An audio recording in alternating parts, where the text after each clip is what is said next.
بسم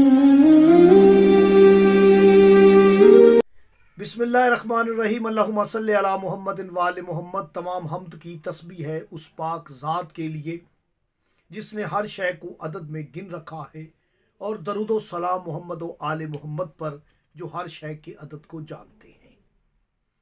میں حرف و عدد کا طالب علم گلفام علی حسینی اور آپ دیکھ رہے ہیں فیض حسینی ٹی وی۔ محمد و آل محمد علیہ السلام بہت بڑا وسیلہ ہے۔ ہمیں محمد و آل محمد کو وسیلہ بنا کر دعا کرنی چاہیے، اللہ پاک سے رحم کی، فضل کی، رحمت کی اپیل کرنی چاہیے۔ محمد و آل محمد کا وسیلہ، اور ان میں وسیلہ امام حسین علیہ السلام بہت بڑا وسیلہ ہے۔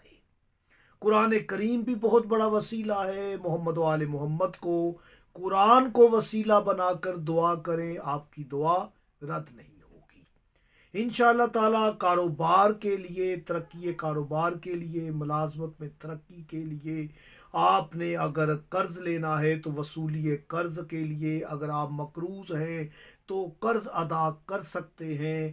بہت ہی مجرب پیارا سا یہ عمل ہے جو کہ آپ کی غیبی امداد کے لیے عمل ہے۔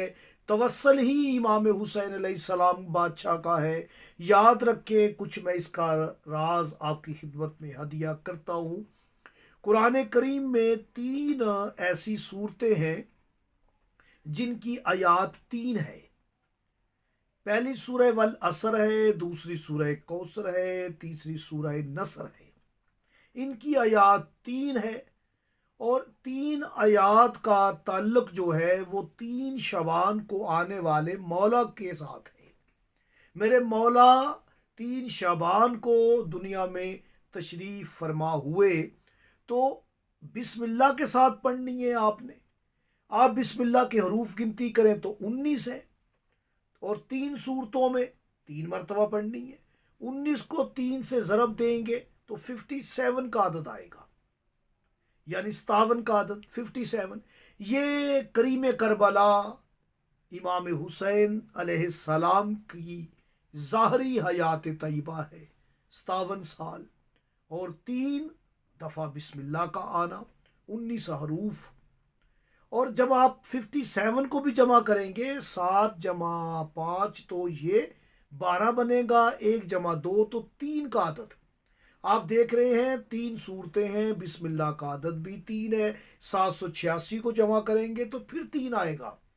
3 شعبان کو آنے والے مولا کی بارگاہ میں آپ نے اس عمل کو کرنا ہے، ہدیہ کرنا ہے۔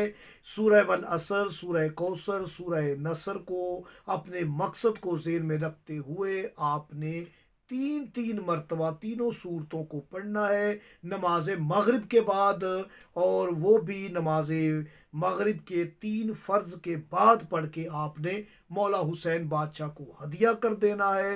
انشاءاللہ تعالی مقصد میں کامیابی ہوگی۔